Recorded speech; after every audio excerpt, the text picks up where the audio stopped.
नमस्ते दोस्तों। आज है 21 जनवरी और स्टार्ट करते हैं आज की करंट अफेयर।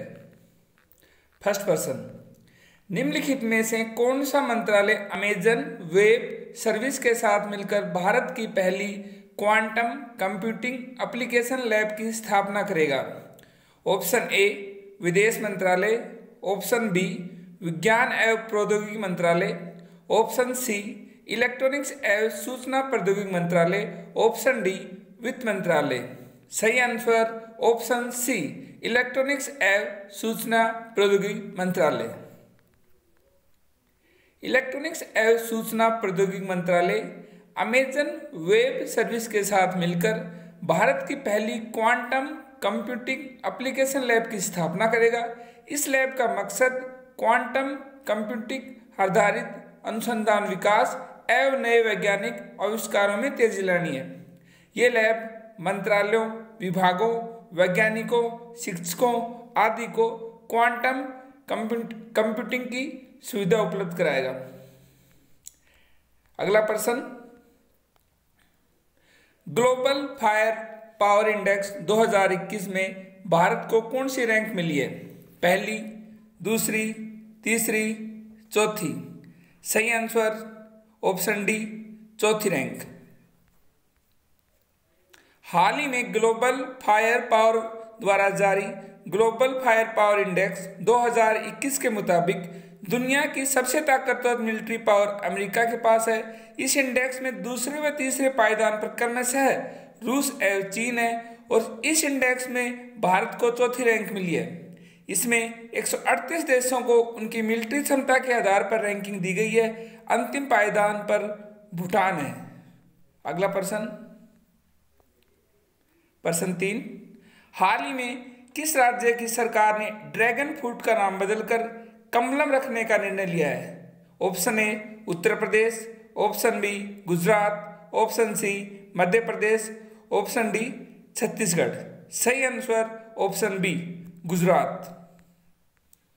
गुजरात के मुख्यमंत्री श्री विजय रूपाणी ने घोषणा की है कि अब गुजरात में ड्रैगन फ्रूट को कमलम के नाम से जाना जाएगा। कमलम नाम रखने के पीछे यह तर्क दिया गया है कि इसका बाहरी आकार कमल की तरह होता है।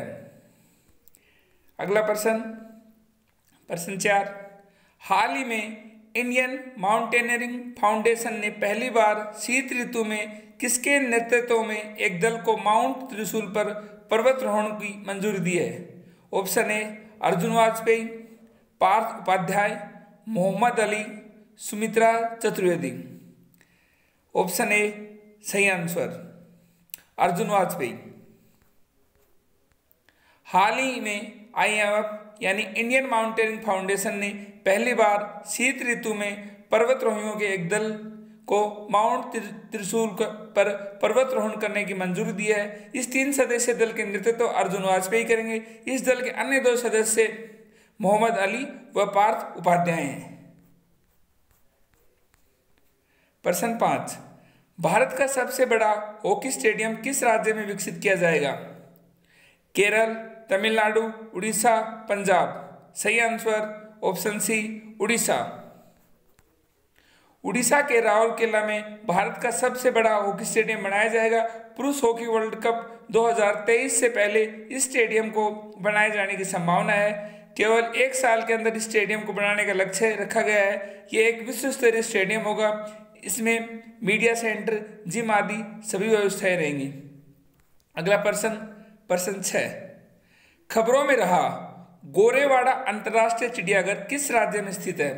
Option A Gujarat, option B Haryana, option C Goa, option D Maharashtra? सही answer option D Maharashtra. Maharashtra सरकार ने गोरेवाड़ा अंतर्राष्ट्रीय चिड़ियाघर का नाम बदलकर बाला साहब ठाकरे के गोरेवाड़ा अंतर्राष्ट्रीय जूलॉजिकल पार्क कर दिया है। यह चिड़ियाघर नागपुर में स्थित है। अगला प्रश्न, हाल ही में कैबिनेट ने किस क्षेत्र में सहयोग के लिए भारत और उज्बेकिस्तान के बीच समझौता ज्ञापन पर हस्ताक्षर करने को मंजूरी दे दी? ऑप्शन ए बौद्धिक संपदा अधिकार, बी सौर ऊर्जा, सी अंतरिक्ष प्रौद्योगिकी, डी तेल एवं प्राकृतिक गैस। सही आंसर ऑप्शन बी सौर ऊर्जा। आगामी गणतंत्र दिवस परेड में भाग लेने वाली भारत की पहली महिला फाइटर पायलट कौन होगी?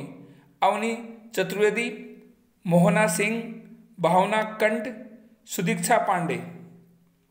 सही आंसर ऑप्शन सी भावना कंठ। आगामी गणतंत्र दिवस परेड में भाग लेने वाली भारत की पहली मीडिया फाइटर पायलट भावना कंठ होगी। भावना कंठ भारतीय वायुसेना की पहली महिला पायलटों में से एक है। भावना कंठ गणतंत्र दिवस के परेड में भारतीय वायुसेना की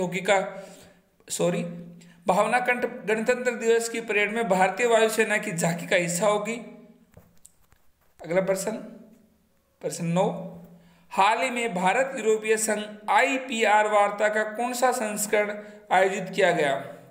ऑप्शन ए पहला, ऑप्शन बी दूसरा, ऑप्शन सी तीसरा, ऑप्शन डी चौथा।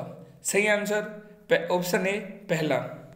हाल ही में पहली भारतीय यूरोपीय संघ इंटेलेक्चुअल प्रॉपर्टी राइट्स वार्ता संपन्न हुई है। इस वार्ता का उद्देश्य भारत और यूरोपीय संघ के बीच इंटेलेक्चुअल प्रॉपर्टी राइट्स के क्षेत्र में आपसी सहयोग को बढ़ावा देना है।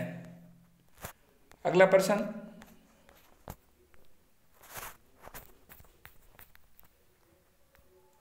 खबरों में डिट्रिपेन ग्लाइकोसाइड्स क्या है? सांप, रसायन, विषाणु, बीमारी।